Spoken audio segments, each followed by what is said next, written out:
Rawalpindi cricket stadium के renovation और upgradation के हवाले से लेटेस्ट अपडेट एक मरतबा फिर सामने आ गई। जैसे कि आप लोग जानते हैं कि चैंपियन ट्रॉफी से पहले रावलपिंडी क्रिकेट स्टेडियम की रेनोवेशन का काम भी आबोताब के साथ बड़ा जारी है। तो इस वीडियो में हम आप तक पहुंचाएंगे कि रावलपिंडी क्रिकेट स्टेडियम में कौन कौन से रेनोवेशन के काम हो रहे हैं और कितनी देर तक ये मुकम्मल हो जाएंगे। तो सबसे पढ़कर आप लोगों को बताते हैं कि रावलपिंडी क्रिकेट स्टेडियम की डिजिटल स्क्रीन, स्कोर बोर्ड और फ्लड लाइट के साथ साथ तमाम तरह इनक्लोजर में कुर्सियों की इंस्टॉलेशन के अलावा सामने वाली मेन बिल्डिंग में भी काम हो रहा है। तो सबसे पहले बात करते हैं मुख्तलिफ इनक्लोजर में कुर्सियों की इंस्टॉलेशन के हवाले से। जैसे कि आप लोग जानते हैं कि पाकिस्तान क्रिकेट बोर्ड जब भी बैन अवी सीरीज करवाता था तो रावलपिंडी क्रिकेट स्टेडियम में शादी वाली कुर्सियां लगा के मैचेस को होस्ट किया जाता था। तो यकीनन बात है कि शादी वाली कुर्सियां मैचेस की खूबसूरती और ग्राउंड की खूबसूरती में काफी ज्यादा कमी का बायस बनती थी। मगर अब तस्वीर में आप देख सकते हैं कि तकरीबन वो 4 इनक्लोजर जहां पर कुर्सियां नहीं थी, अब तकरीबन 3 इनक्लोजर में कुर्सियों की इंस्टॉलेशन का काम मुकम्मल हो चुका है। बस सुहेल तनवीर इनक्लोजर में तकरीबन आखिरी मरले में कुर्सियों की इंस्टॉलेशन का काम रहता है, वो अब तकरीबन 2 से 3 दिन तक मुकम्मल हो जाएगा, जिसके बाद चैंपियन ट्रॉफी 2025 के लिए रावलपिंडी क्रिकेट स्टेडियम का ग्राउंड रेडी हो जाएगा।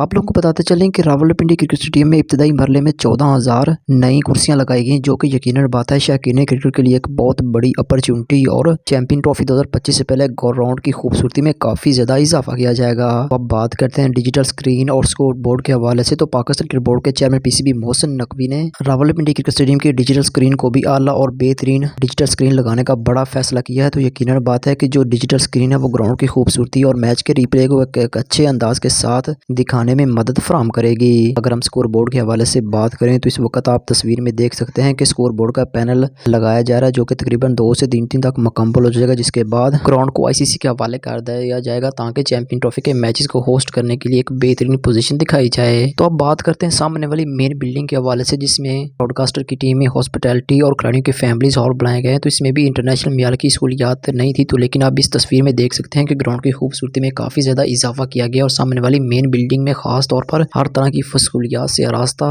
बनाया गया ताकि बैन अवी मियार के मुताबिक आने वाले शौकीन क्रिकेट और खिलाड़ियों की फैमिलीज हॉल और वीआईपी मेहमान खसूसी के लिए खसूसी तौर पर सहूलियात दी गई हैं। तो अब बात करते हैं इनक्लोजर के हवाले से, जिनमें सुहेल तनवीर इनक्लोजर, यासर अरफात, मोहम्मद हफीज और शोएब अख्तर इनक्लोजर में कुर्सियों के इंस्टॉलेशन का काम तकरीबन मुकम्मल हो चुका है। लेकिन पाकिस्तान क्रिकेट बोर्ड के लिए एक बहुत बड़ा टास्क था, जो सुहेल तनवीर और यासर अरफात इनक्लोजर के ऊपर वीवीआईपी बॉक्सेस बनाने थे, जो कि चैंपियन ट्रॉफी से पहले इंतहाई नामुमकिन थे। मगर पाकिस्तान क्रिकेट बोर्ड की अनथक मेहनत के बायस आप इस तस्वीर में देख सकते हैं कि वीआईपी बॉक्सेस मुकम्मल तौर पर रेडी हो चुके हैं, जो कि ब्रॉडकास्टर और वीआईपी मेहमानों के लिए बनाए गए हैं। तो यकीनन बात है कि ग्राउंड की खूबसूरती और इसकी कैपेसिटी को काफी ज्यादा इंक्रीज कर दिया गया है। पूरा ग्राउंड लश एंड ग्रीन आपको इस तस्वीर में नजर आ रहा है। तो यकीनन बात है कि ग्राउंड की खूबसूरती और दीगर कामों में काफी ज्यादा काम बेहतरीन अंदाज के साथ किया गया है ताकि चैंपियन ट्रॉफी से पहले आने वाले हर तरह के शौकीन क्रिकेट के लिए हर तरह की सहूलियात मैसर की गई हैं। अगर हम रावलपिंडी क्रिकेट स्टेडियम की फ्लड लाइट के हवाले से बताएं तो फ्लड लाइट में भी काफी ज्यादा खूबसूरत अंदाज के साथ यहाँ काम किया गया जा रहा है ताकि मैच के इमेज को एक खूबसूरत अंदाज के साथ दिखाया जाए। तो हम यही उम्मीद करते हैं कि Pakistan cricket board champion trophy 2025 के मैचेस को होस्ट करने से पहले रावलपिंडी क्रिकेट स्टेडियम की रेनोवेशन का काम मुकम्मल हो जाए।